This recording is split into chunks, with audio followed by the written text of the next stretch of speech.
Hello बच्चों, let's read this question. सो इस question में हमसे बोला है कि ये जो फॉलोइंग ट्रांजिशन जो हमें दी है इनमें से किस फोटोन की मैक्सिमम फ्रीक्वेंसी होगी। तो इसको सॉल्व करने के लिए हमें एक बेसिक फॉर्मूला बताना चाहिए। क्या?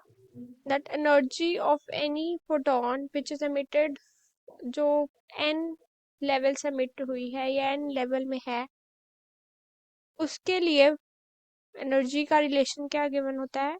-13.6 into Z square upon 1/n2 square -1/n1 square.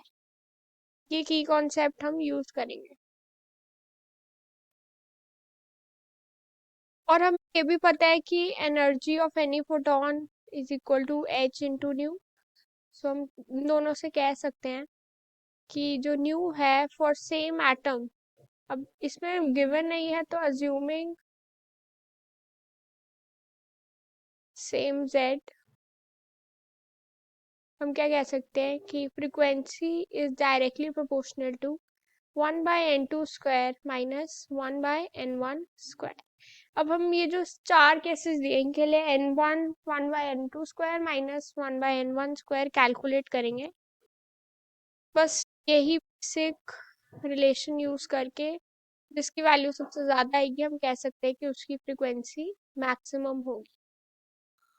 उसके लिए बस हमें ये रिलेशंस का पता होना चाहिए और ये पता होना चाहिए that energy of photon is directly proportional to its frequency. So let's start. तो फॉर केस 1, फॉर ए,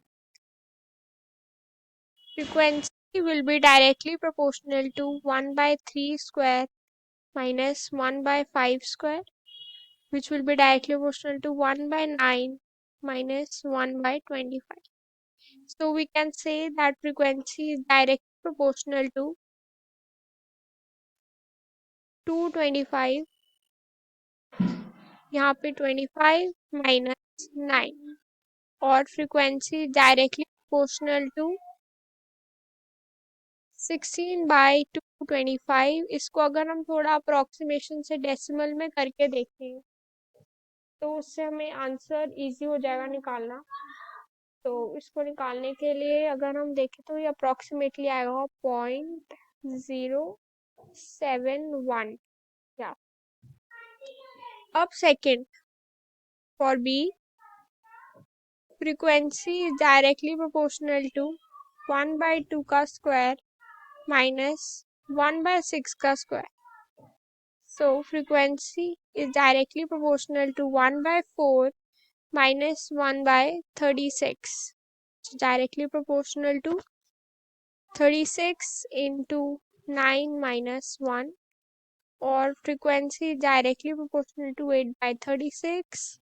8/36 को भी हम जैसे हमने पहले कैलकुलेशन डेसिमल में किया वैसे कर लेते हैं for easy comparison.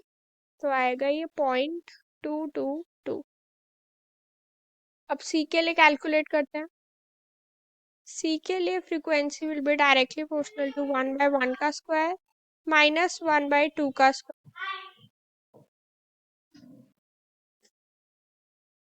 which will be directly proportional to 1/1 -1/4, which is directly proportional to 3/4 या फिर 0.75। अब हम डी के लिए कैलकुलेट करते हैं। डी के लिए क्या आएगा? Frequency will be directly proportional to 1/2 का स्क्वायर -1/4 का square, which is directly proportional to 1/4 -1/16, और डायरेक्टली प्रोपोर्शनल टू 3/16, जिसको हम दोबारा डेसिमल में कन्वर्ट करेंगे इजी कैलकुलेशन लिए तो ये आएगा 0.1875। तो अब ये जो वैल्यूज हमने डेसिमल में निकाली हैं इनको कंपेयर करके क्या कि सी के लिए 0.75, डी के लिए है इतना, बी के लिए है 0.222, ए के लिए है 0.071। तो हम देख सकते हैं सबसे ज्यादा सी के केस में आ रहा है। सबसे ज्यादा सी के केस में वैल्यू आ रही है, so answer will be C. So answer will be C, that is N2 2 N1। तो इस फॉर्मूले में हमने बस बेसिक ये कॉन्सेप्ट यूज किया कि एनर्जी के रिलेशन क्या होता है Z से एंड N1 N2 से, and it is directly proportional to frequency of a photon. फिर हमने सबकी इंडिविजुअल वैल्यूज निकाली और हमें मिला क्या कि सबसे ज्यादा वैल्यू है C के लिए, that is N2, N is equal to 2 to N is equal to 1। Hope you guys understood this question.